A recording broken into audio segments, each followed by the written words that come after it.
कृष्ण लीला छठवां दिन। कान्हा और यमुना मैया का आश्चर्य।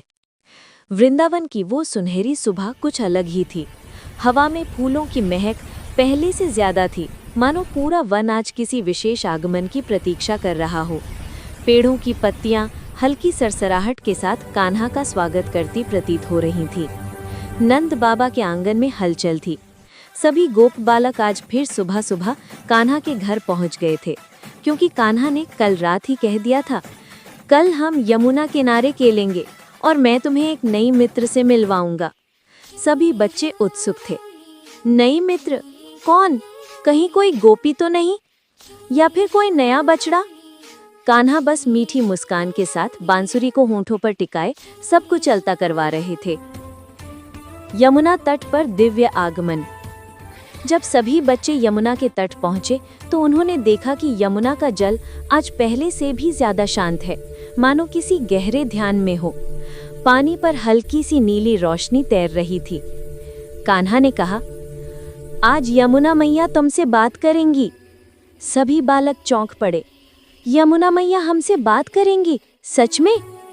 कान्हा ने मुस्कुराकर अपनी बांसुरी बजाई।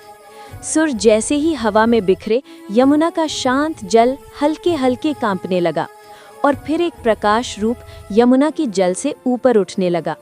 वो एक दिव्य छवि थी, शांत, सौम्य, तेजोमय। यमुना देवी प्रकट हुईं। गोप बालक आश्चर्य से उनके चरणों में गिर पड़े। यमुना देवी ने मुस्कुराकर सबको आशीर्वाद दिया। कान्हा के मित्र हो, इसलिए तुम सब मेरे भी प्यारे हो। यमुना मैया ने परीक्षा ली। यमुना मैया बोली, लेकिन मैं एक बात देखना चाहती हूँ, कान्हा की टोली में स्नेह कितना है? कान्हा शरारती अंदाज में बोले, मैया परीक्षा तो होनी ही चाहिए। यमुना ने पूछा, यदि कभी संकट आए तो क्या तुम सब एक दूसरे का साथ दोगे? बालकों ने एक सुर में कहा, हाँ, हमेशा। यमुना मुस्कुराई और अचानक से पानी में एक तेज लहर उठी, जैसे कोई बालकों को डराना चाह रही हो। सब बच्चे डरकर कान्हा के पीछे छिप गए। कान्हा, ये क्या हो रहा है? कान्हा बोले, डरो नहीं, मैया तुम्हारी परीक्षा ले रही हैं। कान्हा आगे बढ़कर उस विशाल लहर को हाथ से स्पर्श करते हैं।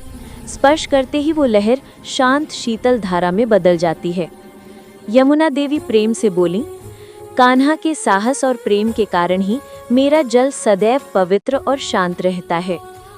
बालक अभी भी थोड़ा थरथरा रहे थे। यमुना देवी ने उन्हें पास बुलाया और कहा, आज से तुम जब भी यहाँ आओगे, मेरा जल तुम्हें शक्ति, शांति और आनंद देगा। तुम्हारी हंसी से मेरे तट हमेशा पवित्र रहेंगे। कान्हा ने हंसते हुए कहा, मैया, लेकिन बदले में आधे भी हंस पड़ी। ठीक है कान्हा, जहाँ तुम हो वहाँ डांट का क्या काम। इसके बाद कान्हा और सभी बालक यमुना में उतरकर खेलने लगे। कान्हा पानी उछालकर सब पर डालते, बालक कान्हा पर पानी फेंकते।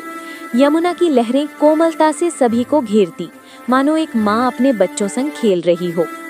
कान्हा ने अचानक से गोप बालक को छेड़ते हुए कहा, देखो यमुना मैया तुम्हारी शिकायत कर रही हैं कि तुम लोग नहाकर कीचड़ ले जाते हो। ना ना, हम नहीं। सभी बालक हंसते हुए बोले। कान्हा ने यमुना की ओर देखा और शरारती मुस्कान दी। यमुना मैया भी मुस्कुराईं। दिन का अंत, दिव्य प्रेम का एहसास। सूरज ढलने लगा। कान्हा की बांसुरी फिर गूंजी। यमुना की लहरें झूम उठी। गोप बालक घर लौटते हुए खुश थे, क्योंकि आज उन्होंने एक देवी से बात की थी, उनका प्रेम पाया था। और कान्हा, वो मुस्कुराते हुए यमुना तट पर खड़े थे। नीला आकाश, नीली नदी, नीला कन्हैया, सभी एक दिव्य रंग में लिपटे हुए।